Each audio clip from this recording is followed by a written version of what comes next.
Welcome to On the Firing Line on the information station, AM 1440 KUHL. Information, education, news, and politics of firearms and ammunition is found here. If you have any questions, call us at 1-888-625-1440. That's 1-888-625-1440. Governor Jerry Brown has signed a gun control measure eliminating an exemption for certain semi-automatic pistols from California's unsafe handgun law. Assembly Bill 1964 is designed to limit the exemption for single-shot pistols from the state's unsafe handgun roster, excluding semi-automatic pistols altered to not fire in semi-automatic mode. Gun control advocates argue the exemption allowed gun dealers to sell temporarily altered single-shot pistols to people who could convert them back into semi-automatic weapons that do not comply with state safety requirements.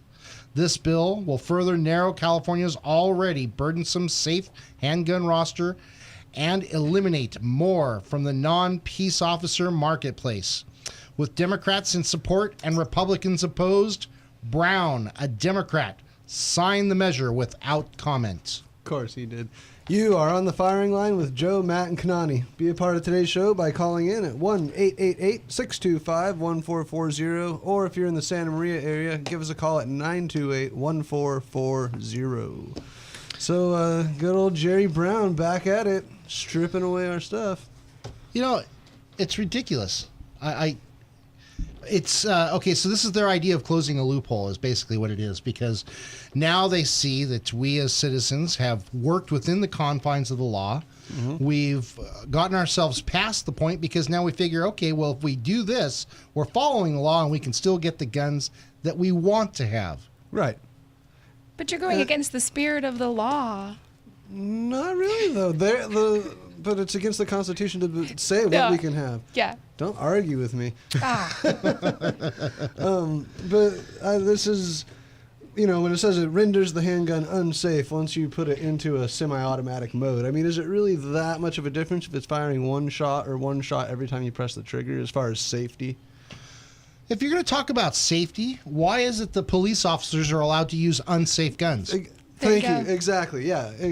And that means, just in case you don't understand, you need the handgun safety card to purchase guns from the roster. And if they're not on the roster, you can't get it. However, law enforcement, they are exempt from that, and they can purchase these guns. What we're saying is sometimes to get one of those off-roster guns, you can bring it in as a single shot.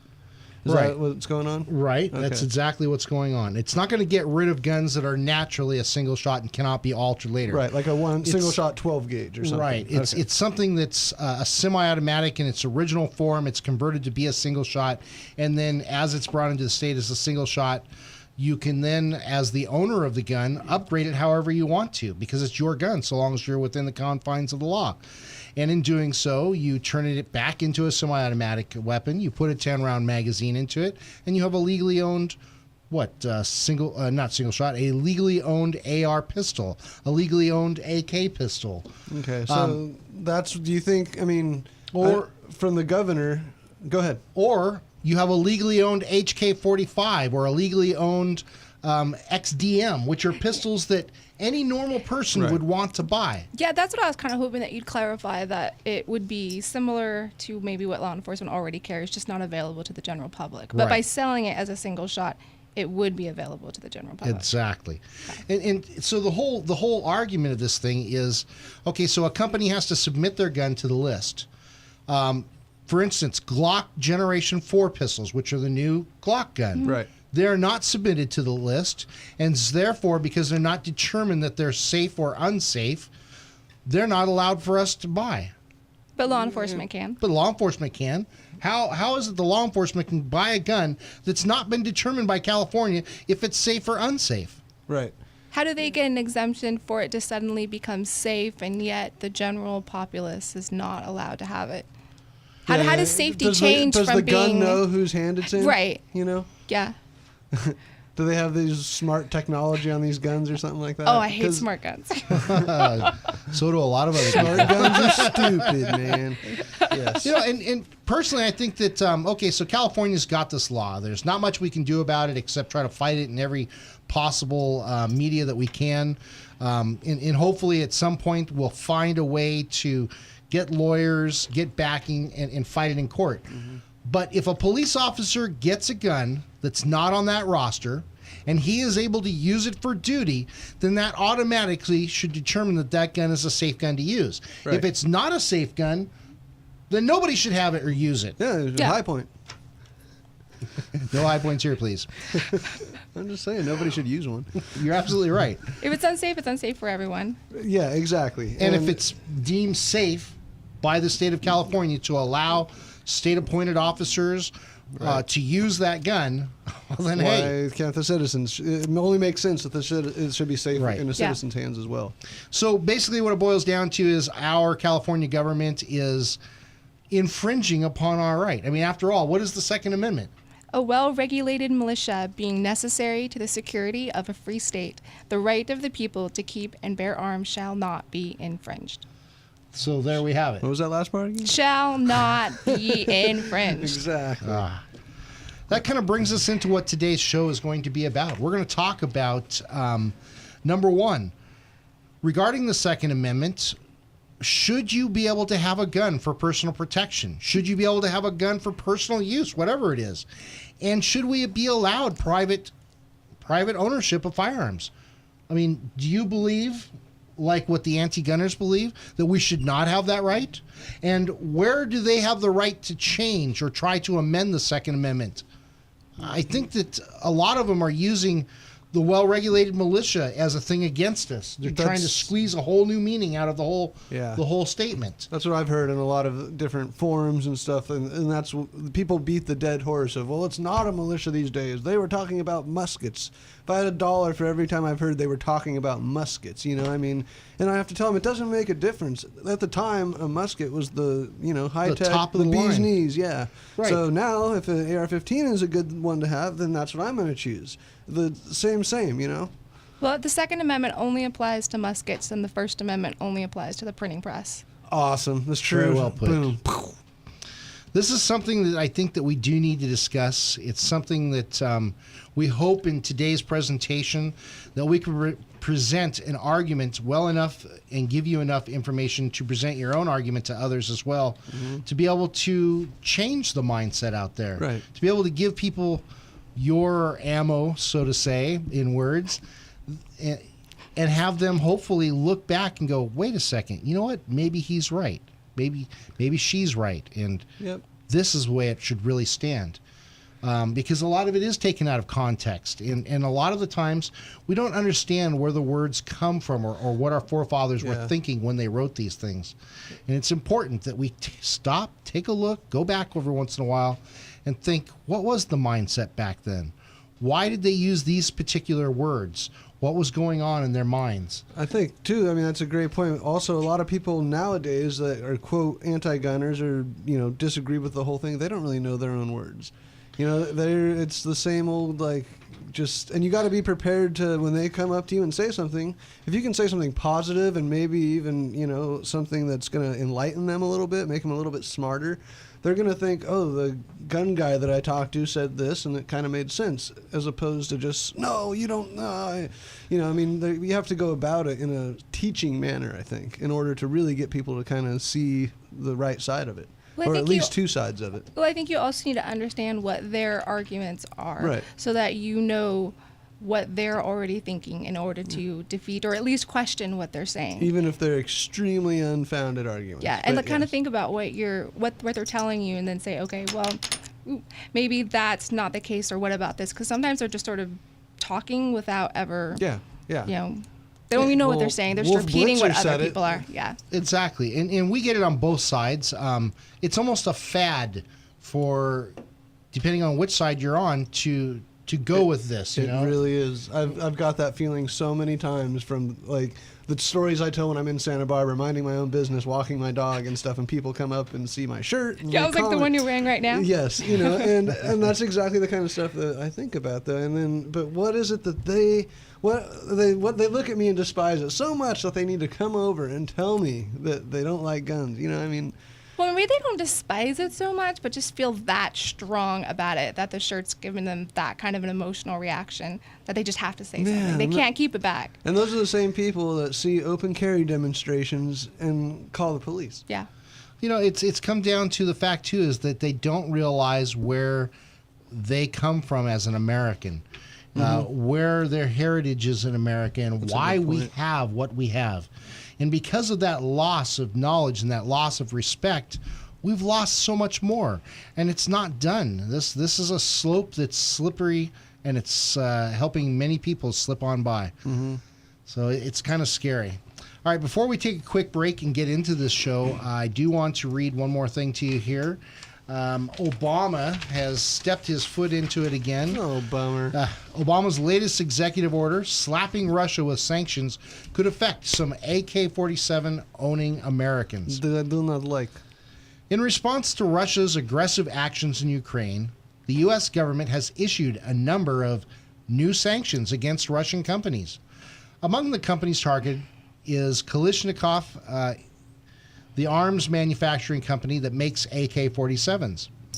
Under the new sanctions, Americans who own a Kalashnikov concern product like an AK-47 that was bought and fully paid for prior to the date designation or date of designation, i.e. no payment remains due to Kalashnikov concern, then the product is not blocked, and OFAC sanctions would not prohibit the U.S. person from keeping or selling the product in the secondary market so long as Kalashnikov concern has no interest in the transaction, according to the Treasury Department. So basically, because of the stuff that's been happening with Russia, the Ukraine, and the sanctions that are going on against Russia because of what they're doing over there in the Ukraine, America and the United Nations have decided they're going to put sanctions and block certain companies from being able to make money, being able to send out products and stuff like that.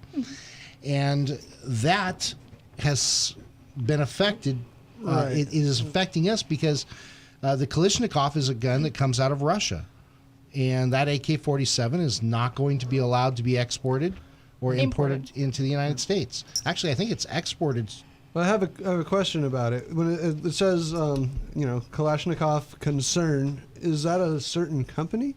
I think it's the company that makes AK-47s. Okay. And then everybody else either gets them from them or distributes them differently. I don't know the answer to this, but I mean, there's, I'll just say a half dozen to a dozen manufacturers that make the same exact AK-47 with a different name. Norinco, China. Right, exactly. Do they all come from this Kalashnikov number? Or concern? I don't believe so. And here's another thing that we thought of, too, is, well, what if once one country buys these weapons and then they now own them, and so these weapons are not coming from Russia. Oh, so it's by proxy. Would we be able to have them imported into our state then? Well, that's like the Serbian-made AKs, stuff like that. Or was this? Well, I guess maybe Kanani, you're right. It is importation because exportation would mean they would stop from being able to export to any country, right? Right. They can export to whoever they want. We're just not letting them come into our country. Right. Which I would just like to point out that doesn't actually hurt Russia really in any way. It only hurts Americans. And explain. How explain? How does We're it the hurt only Americans? ones who are banned from being able to get our AK-47s from this country. If they can get them from everywhere else. And what do you think the market of sales is here that gives money to Russia for these weapons? Medium. All right, so it's not going to affect them much. No. Plenty of war-torn countries that would love an AK-47. Yeah. Right. And Tons of them. And they buy just buy them by the millions. buttloads of them. I'm sure that's exactly how many they have. Keys to an AK-47. Bring it right on in. Yes. All right. So anyway, is that going to affect right now? If somebody wants to go out tomorrow and buy themselves an AK-47, will they be able to do that? I think they can as long as the person who is selling it to them had it before and paid for it in full before this designation is effective. Because the way that it says that it has to be paid in full by the date of designation, would that be just the person, the individual buying the rifle, or would it be the company that's buying, the lot of 10,000 of them? I think it's both, because I had read another article that said that if it's on layaway and you haven't paid for it, then you have to take it up at the Department of Treasury. Oh, no kidding. And those rifles that are on consignment have the same deal. Wow. What? That's kind of crazy, huh? Yeah. So do we know the date, like when this actually started? I just I want to say a few days ago, like So the very 16th. recently, this month. I think you're Yeah. right. I think Okay. it was the 16th, Thursday or Friday. Is Yeah, when I mean, went it kind of through. happened all of a sudden, and then bam, Okay, done. so basically, if you're looking to get an AK and you see one on a shelf, buy it because there Yeah. might not be a chance of seeing one for a little Yeah, while. Right. as long as the money is not being owed to Kalishnikov. You know, what's interesting is Barack Obama signed this as sanctions against Russia to try to cripple their economy and whatnot. That's such a Do you think that vain he attempt. knew that the sidearms were going to be banned, these weapons were going to be banned?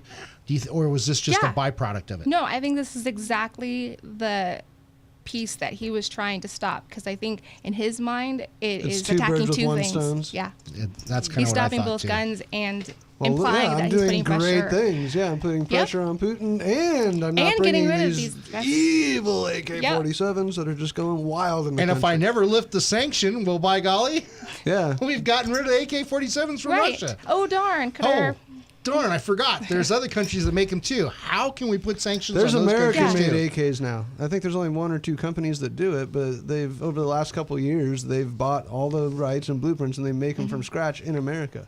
Well, you know what's funny too is we've seen Russian AK prices going up Oh, through isn't the it roof. crazy, dude? Yes. I mean, even let's just go back, say 3-4 years ago, where they used to be like $400 or $500 for an AK. Try $1,200, $1,400, Yeah, and then $1,500. then it went to 1,000, then it went to 12. Now it's at 1,500. I mean, it's crazy, and Capitalism at its best. and it's an absolutely fun, great, all around good gun. 100%. But it's just crazy that they've gone up that much. I mean. People would say, oh, I used to be able to get a crate of them for that price, and it's like, well, I bet you could have. Should have done it. Buy from Romania. Das verdammt. All right, we should probably take a quick break before we come back and talk about our Second Amendment and what it means to us, what it meant to our forefathers, and kind of get some insight to that again, because we do like stopping every once in a while and taking another look back at it before we go on to other shows, just so that we know we're on the right track and you know as well. We'll be right back with you on the firing line. You're listening to On the Firing Line on the information station. This is On the Firing Line with Matt, Jim, and Joe. We will be right back with you on the firing line. If you have any questions, give us a call at 888-625-1440 or in the Santa Maria area, 928-1440. Don't forget, you can always listen in on am1440.com. Tactical Guns and Gear is the Central Coast leader in tactical rifles, pistols, shotguns, and accessories.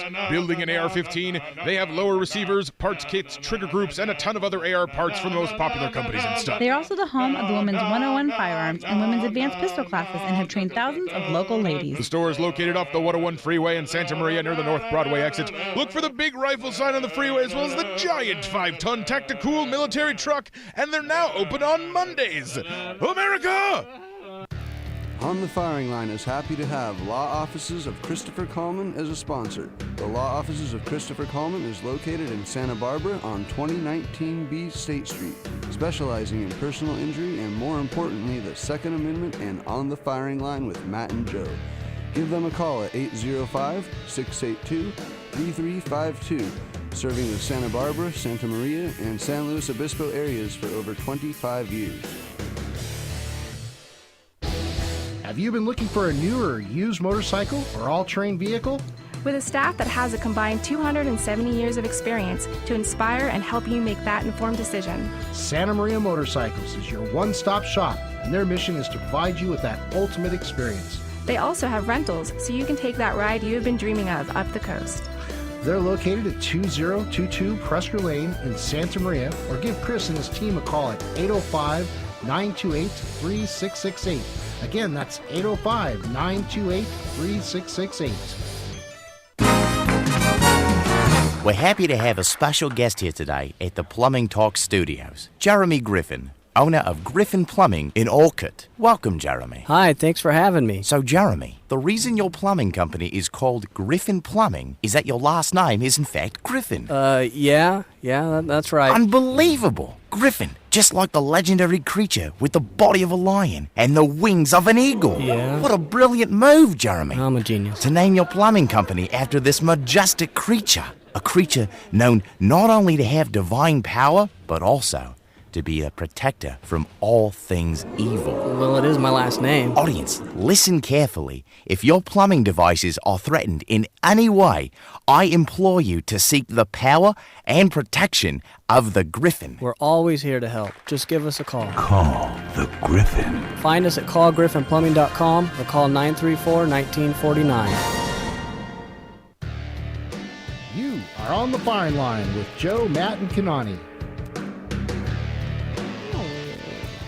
That's right. You're back on the firing line. Sorry about that. I was rocking out to our awesome music that we got going here on that. Everybody heard the new Harley, or actually Santa Maria Motorcycles you guys commercial? did a good job on that commercial. I think, it worked out really good. It was pretty Yeah, majestic. that was excellent, man. That was really good. Kanani, you got a nice voice there. And Thanks. A little bit on the sexy side, though, so you know. Whoa, watch it. Her husband has a gun. More than She's one. got a gun. I've got one. Come on now. No, it's good. Oh, It's a very good Kanani spot. would never shoot anybody. Only in self-defense. Yeah. I did want to mention that I went down to the VA, and then I went down to the big one in Los Angeles, the West Los Angeles one. I don't know if you've ever been there. There's two of them down there. There's one on the hills up there in the valley, and then there's another one downtown. It's 7 stories, wherever, 6, 7 stories. Well, I went to the one downtown. Or not really downtown. It's in the west side by UCLA. Right. Anyway, here's the story. They got this like bulletproof thing. You go into the emergency room. You know, they're entering in towards the emergency room. And they got this like bulletproof panel in front of it, and it's kind of, it's flat on one side, and then they got kind of curved a little bit. And you know what? They got a big old huge sign. No guns. No guns? Yeah, with the gun, With the circle through it. With the circle through it. You know, that's great. They're all protected on one side of the glass. the VA! Everybody else on the outside. It's the VA. It's like, hello. I know. Come on. And so you walk in there, and there's this darling little girl sitting there who's security. That's it. Yeah. Well, hopefully she's very good. It's the VA, man. Wait, the supermarket of the future is soon to be right around the corner. Full of plexiglass and no well, guns. you got to, but they got to take the ambulance around that plexiglass thing and then kind of squeeze it through there. so they got to the gurney from the ambulance Well, is what I'm really talking about. It was kind of wild. My wife kind of looked at it and went, "This is kind of weird, isn't it?" And I said, "Yeah, it does look kind of strange." And this is a VA hospital. No guns. wow. Oh well, they're trying. Yowzers. All right, let's talk about the Second Amendment. Let's do that. Again, the Second Amendment is it's a great statement, and it is a well-regulated militia being necessary to the security of a free state. The right of the people to keep and bear arms shall not be infringed. This is something that, again, like I said, we really wanted to stop, take a look at, and kind of get out there the message of what was being thought at that time. And so I found a really good article that has a lot of it down, what they were thinking, how they got these ideas and stuff. And I thought, well, I'd read a little bit, we'd talk about it, read a little bit, kind of talk about it, because I'm sure that between the three of us, we're all going to have opinions on this, and we're going to see correlations of what's going on with our politicians today, what's going on with politicians of the past, and see just how this all fits together and what's going on. See a little bit about what our anti-gunners are thinking, see a little bit about what the pro-gun guys are thinking. And it's actually it's titled History, a drafting and ratification of the Bill of Rights in colonial period. As heirs to the majestic constitutional history of England, the intellectual and political leaders of the new colonies intended nothing less than to incorporate into their new government the laws and liberties of Englishmen, including the well-established right of the law-abiding citizen to keep and bear arms. You know, that's pretty simple and straightforward right there. I totally agree. And that, right, just that last sentence, well-established, law-abiding citizen to keep and bear arms. Yep, just circled that. I mean, it makes sense to me, and how can that really be argued?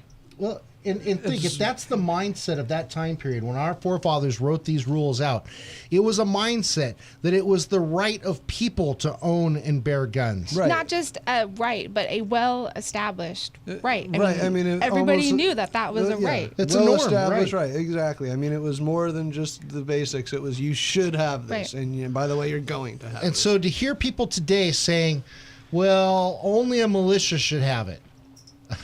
God, And then to think, well, muskets, right? Yeah, right back into right, the same circle exactly. of stuff. But it goes on. Yet, while engaged in bringing about one of the most radical political changes in the history of the Western world, the Founding Fathers remained conservative Republicans who value tradition in their English heritage. The dynasties of the Angles, Saxons, Picts, Jutes of 1066 and the Norman Conquest, the Magna Carta, the reigns of the Norman, the Lancastrian, Plantagenet, Tudor, Stuart, and Hanoverian kings, the Civil Wars, the Restoration, the Glorious Revolution, and the most particularly the Age of Enlightenment and the Whig philosophies that came to dominate English political thought during the 100 years preceding the American Revolution. They were revered English custom laws. Chief Justice Howard Taft observed that the framers of our Constitution were born and brought up in an atmosphere of the common law, and thought and spoke its vocabulary.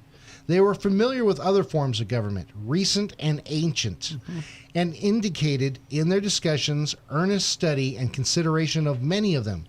But when they came to put their conclusions into the form of a fundamental law in a compact draft, they expressed themselves in terms of the common law, confident that they would be shortly and easily understood. Yeah, so I mean, they were intentionally not putting any, quote, I guess, for lack of a better word, any big words in there. They were making it so, hey, anybody who can comprehend what I'm saying right now is going to comprehend, what I'm saying right now. Yeah, short and simple, Short right and to the point. exactly, Make it easy exactly. to understand. And that they were confident that that would be understood. And that's funny that you said, because that's what really got me. It was almost, because right now, today, if I were to hear somebody like say, oh, they were confident that people would understand, I would be like, yeah, you're wishing, Yeah. I mean, but back then, I think they really did have hope that people were going to understand what they were saying. Well, I think it's more than hope. They knew everyone yes. was going to understand what they had. And I mean, right now, we read some of those gun laws that come through. It's like, this is so confusing. You're using double negatives. It's like, I'm not even really sure what you mean. Doesn't we already have a law that says that? Yeah. Where this is very simple and easy, like And 2 sentences, and that's how they meant it. Right, that's what they meant to do, right. And ultimately, I mean, wouldn't it be nice if everything that they did was in 2 sentences? Yeah. Or 1 paragraph? Right. It could be so simple. And think, though, even in Europe, which is where we gathered a lot of our words, a lot of our meanings and stuff from. Yeah, our we had the same traditions. language. We were all combined, and it was, while it was the same language, it was the same meaning because of the conglomerate of what people had to go through to get to these points. The 100 years before our revolution, what kind of other countries and wars were being had because of ideology and stuff like that. And so there came a common bound, a common law that Right. people followed without written law. And it was based off of those ideals that we have what these people, out of what they believed, presented to us as our Constitution. Well, I think more than that, that the Founding Fathers were also trained in the classic history, the classic English, the classic ways of learning and thinking. And it was all standardized. They all kind of knew the same stuff. Where nowadays we have different schools have different ideas, we have different textbooks that are selling us different things. So all the states are doing something different, and we're not all getting the same fundamental standard. The standard line isn't as It's lower solid than as that. it used to be. Yeah, thank you. Yeah, the standard line, which I'm going low with. It's just, and it goes up and down. There's valleys and peaks. It's not just a standard line like it should be. You mean we don't have a unified school district anymore? What do you mean we don't have a common core? It's called that. Huh. All right, I go on. I'm crying. The analysis by Chief Justice Taft explains, in part, the confusion that has developed, especially in this century, over the interpretation of the language of the Second Amendment. The meaning of such words as militia, keep arms, bear arms, discipline, well-regulated, and the people was the meaning of those words as they were used in the English common law of the 16th through the 18th centuries, not as they are used today, as Chief Justice Taft further commented. The language of the Constitution cannot be interpreted safely except by reference to the common law and to British institutions as they were when the instrument was framed and adopted. Thomas Jefferson, by no means an imprecise thinker, was well aware of this consideration. In commenting upon how the Constitution should properly be read, he said, On every question of construction, let us carry ourselves back to the time when the Constitution was adopted. Recollect the spirit manifested in the debates, and instead of trying what meaning can be squeezed out of the context or invented against it, conform to the probable one which was passed. I mean, that's a pretty strong statement right there. That's exactly what we were saying. So here we have our progressives, our liberals, trying to make a meaning out of this and squeeze a meaning out of it so that they can get what they want out of it. Well, I think they're trying to invent meanings out of it, well, like much they're saying. ado about nothing. Ultimately, it's another answer to a question nobody has asked yet. Yeah. And as long as they keep answering those questions that nobody's asking, they're feeling good about themselves. Yeah, they're going to get away with it. Yeah. And go ahead. No, you go ahead. I would say it sounds like they're just making up something to make a fuss about. Yeah. You know?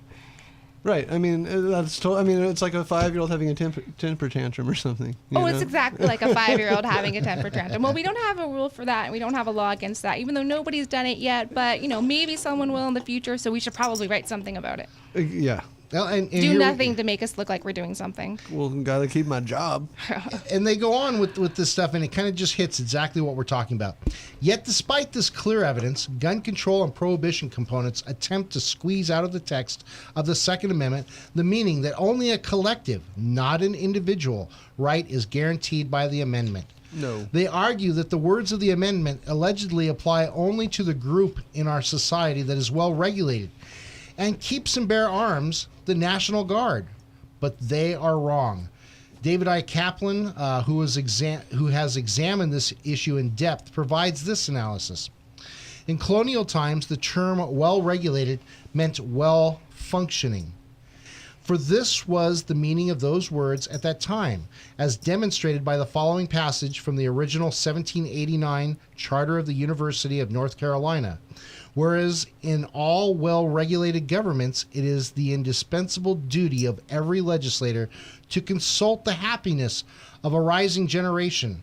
Moreover, the Oxford English Dictionary defines regulated, among other things, as properly disciplined, and it defines discipline, among other things, as a trained condition.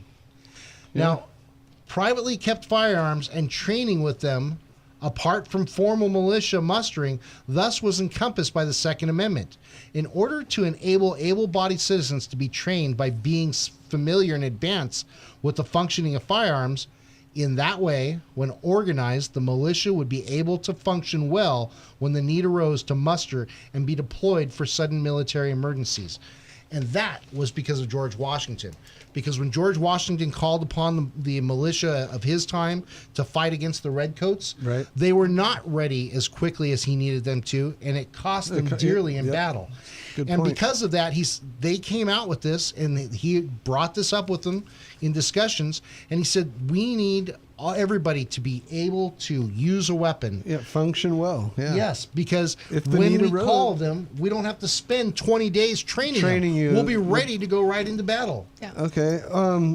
Bringing that, jumping forward into the context of today, does the average person, back then, did the average person get training from, say, the government or something like that? So, like, was there somebody, a group that said, okay, this is where you come get your training, so you're whatever up to speed, as opposed to now, if you want training, you have to, it's cost time, money, this training. Go ahead. I would say I think that's probably a 2-answer question, and I think you've answered it yourself on previous shows. That back then they did use their rifles and their firearms to hunt and get food and to do those types of activities. So I think in some cases, by default, they were training themselves through their regular everyday actions.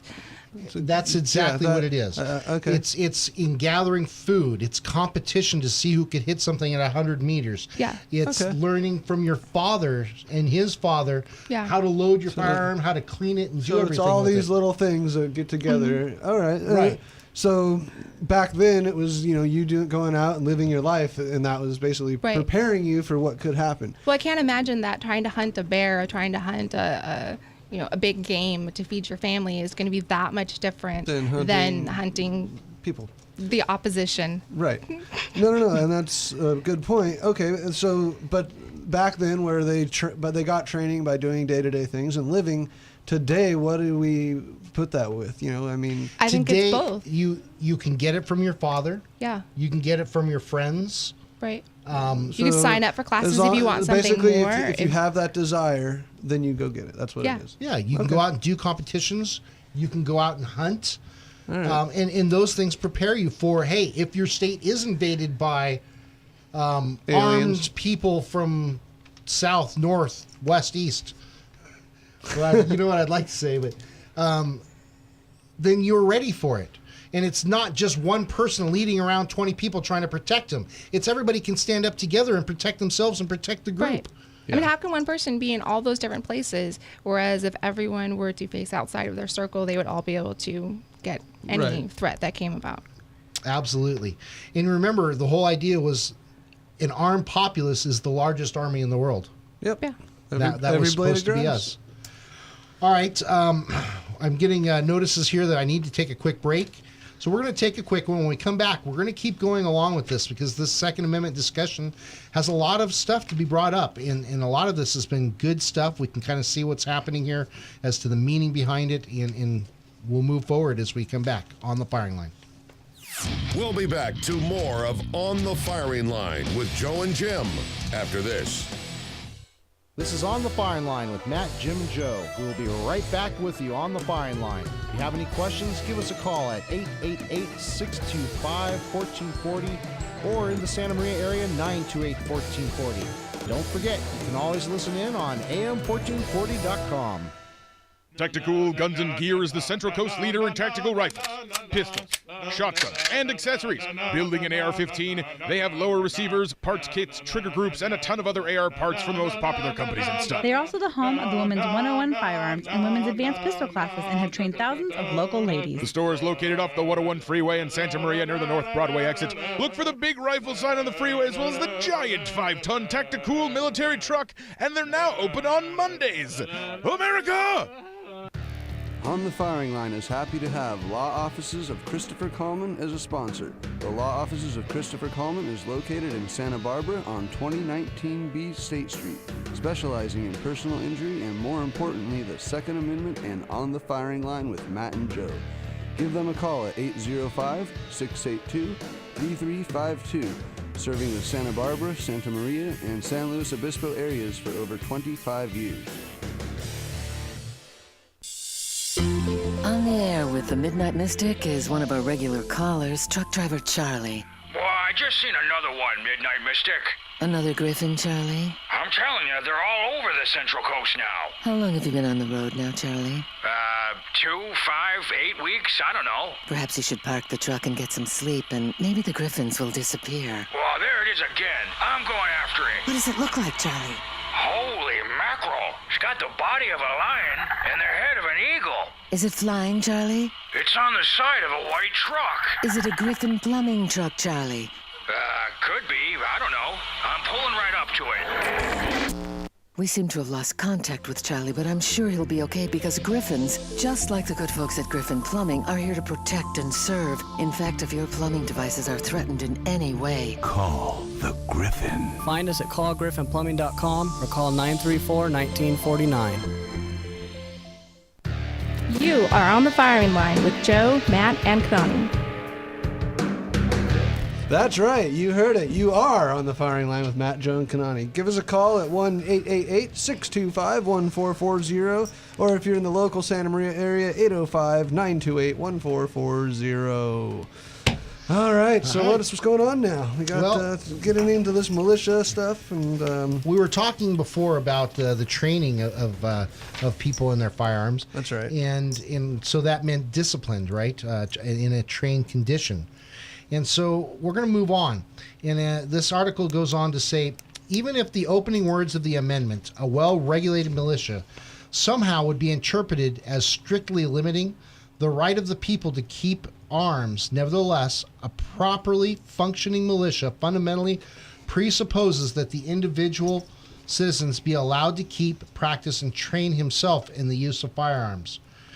So it's up to the individual. Right, but think of this. The National Guard cannot possibly be interpreted as the whole constitutional militia. No. And it encompassed by the Second Amendment. If for no other reason, the fact that guardsmen are prohibited by law from keeping their own military arms, instead, these firearms are owned and annually inventoried by the federal government and are kept in armories under lock and key. So right there is that's a good, the difference. That's the difference. That's the argument right there. When people, well, it's for militia. Excuse me, no, it's not. Right, they already explained the difference Yep. between the public having their own firearms to Yes. train themselves and or to get more training, Yep. and then the government Private ownership versus right, government ownership. serialization. Right. Well, and think about that. That's what we're talking about. Federal government people. It's like when they had the first police departments or police that came out. Right. Even in New America, York. our police were not armed. No, they were not armed, and there was a reason for that. It's because if they needed armed response, it was the people around them, the armed public, that would stand up and help and assist. That's them why for they what carried needed a to bell. do.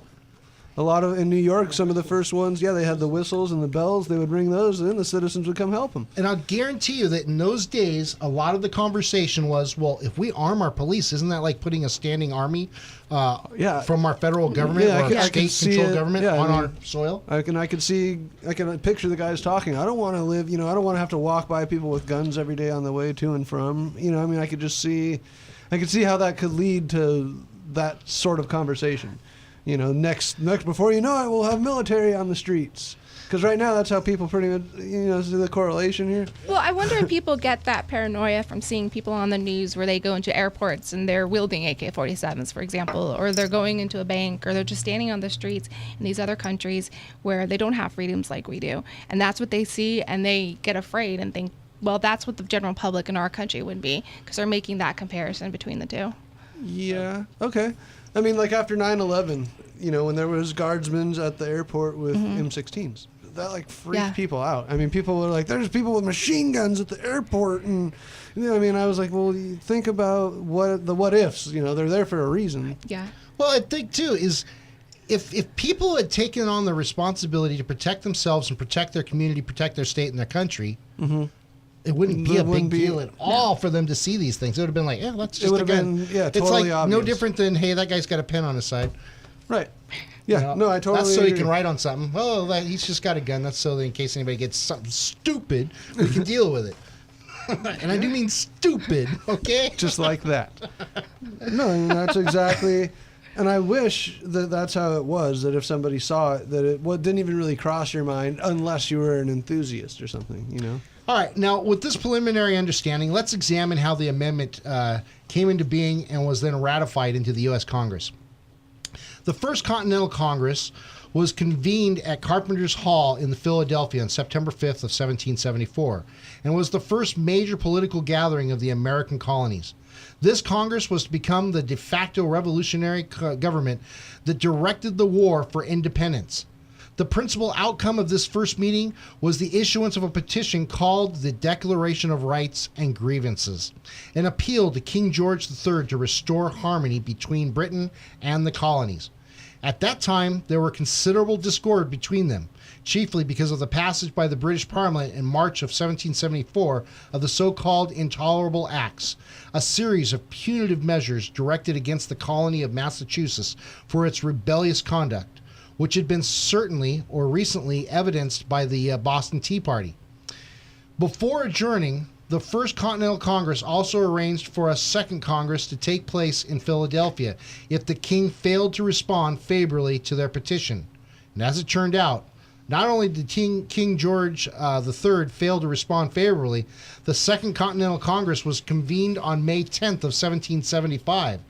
And delegates to this meeting, including George Washington, Benjamin Franklin, and Thomas Jefferson, began to organize the colonies for war. George Washington was commissioned to organize a continental army, and the Congress formulated regulations for foreign trade, issued paper money, and sent emissaries abroad to negotiate with foreign powers for financial, diplomatic, and military assistance. Jefferson, aided especially by John Adams, drafted the Congress, adopted the Declaration of Independence on July 4th of 1776.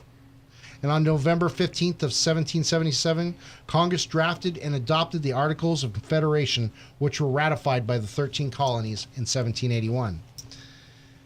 You know, all these guys together were our forefathers, and what they went through to present all this and give us these rights. We see where they got it from. It was from common law. Now what we need to understand is when they were thinking about this is after the incident with King James and probably some of it during. Why did we need the Second Amendment? I think that's the important question here. Let me move ahead a little bit in this. The fear of standing armies. Okay, so let's go past this, and this will be past Lexington and Concord, and so forth. Okay.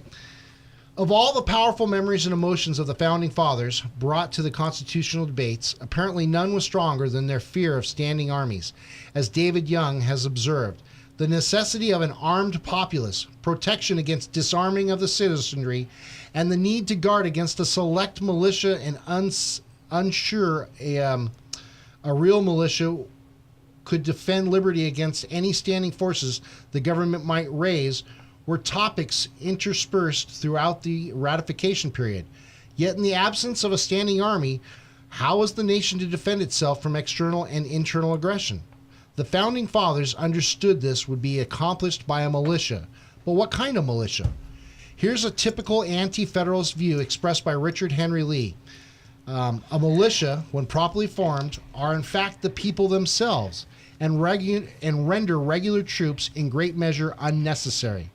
The powers to form and arm the militia, to appoint their officers, and to command their services are very important, nor ought they in a Confederate republic to be lodged solely in any one member of the government. And keep in mind, I'm going to break there for a second. That's one of our constitutional rights right there. Yeah. That no standing army will be lodged in somebody's home, right? Yeah. Well, yeah. So, just as you read this, I keep thinking of things like that are pertaining to it. This all brings things together. Right, exactly. This is what the framers were putting together, and why we have the Second Amendment, why we should all be able to have firearms. People, you don't have to agree with it, but it's a fact, and it's what the framework of our government, our law of the land, the supremacy, has for us. And that's ultimately the bottom line, too, just like shall not be infringed. Yeah, well, just because you don't like the right of bearing arms doesn't mean you have to take part in it. But you should not deny other people from being freedom, able to have it. Right. Isn't that the definition right. of freedom? It's there, again, like, the box of candy. If you want it, you can have it. But if you don't, then that's cool, too. But I actually do have a question, though.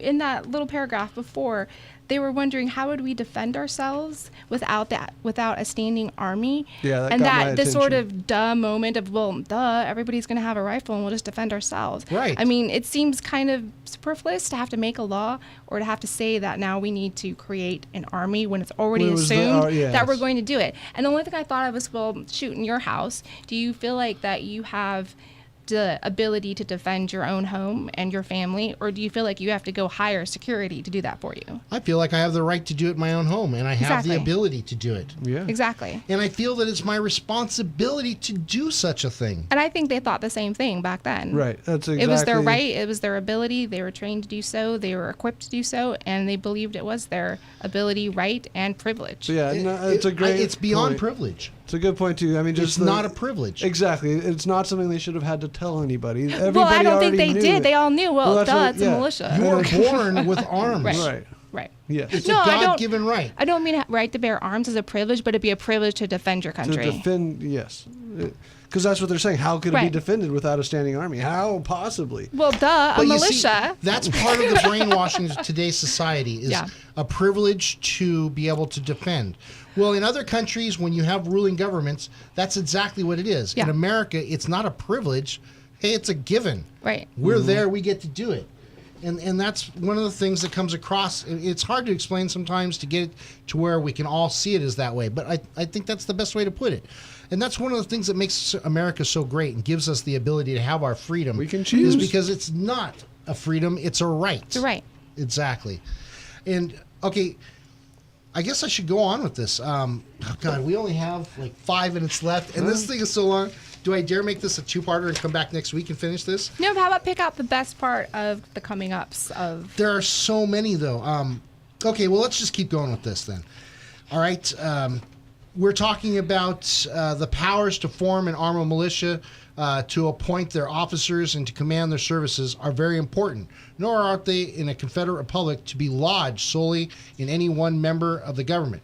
First, the Constitution ought to secure a genuine and guard against a select militia by providing that the militia shall always be kept well organized and armed and disciplined, and include, according to the past and general usage of the states, all men capable of bearing arms, and that all regulations tending to render this general militia useless and defenseless by establishing select corps of militia or distinct bodies of militiamen, nor having permanent interests and attachments in the community, is to be avoided.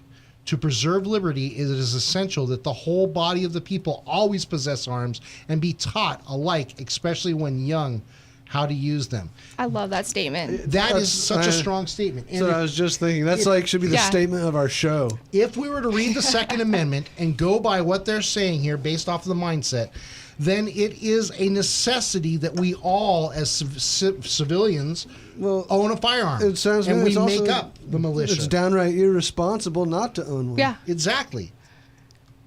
Boom. Truth dart got in your eye right there, huh, Lib? It's amazing where we've come to today to where all of this is lost. It's like the monkeys down the row of things. You say, hey, pick up that banana, and by the time it gets to the last monkey out of 100 monkeys, which is 100 years, let's go 200 and some years. And by the time you get to the 236 or whatever monkey, he's like, pick up that banana and throw it at somebody. You know, it just gets totally contorted. Maybe it's not even pick up. Now it's don't touch that banana, but throw it at somebody. That's what I was thinking. Yeah. Not pick it up and throw it, but don't touch it, but throw it at somebody. I will make a joke, though. How long do you think that banana is going to last in that line of monkeys? See what you did there. Right, easy. Oh, yes. Well, we could say rocks. Here's 100 rocks. Go to war, and by the time it gets to the last one, it's 10 rocks in a pocket. Yeah, and then you're going to be limited to 2 pockets. And you can't change pockets. Yeah, don't you dare change pockets. Well, I like that, though, that it is our responsibility to teach the young people how to use them. And I think that's going back to what we were talking about, that is where people were learning how to use their rifles. That was how they were getting that That's how training. they were getting it. That's how they were learning how to use it. Their parents took them out there. Their grandparents took them out there. Their moms took them out there so that they would learn how to hunt and learn how to shoot. Hey. And I think we do that now that we have a large group of women and young people who all want to learn how to do this and defend themselves, because I think that if they don't know it now, they will soon learn it and adopt the idea that they are preserving their own liberty.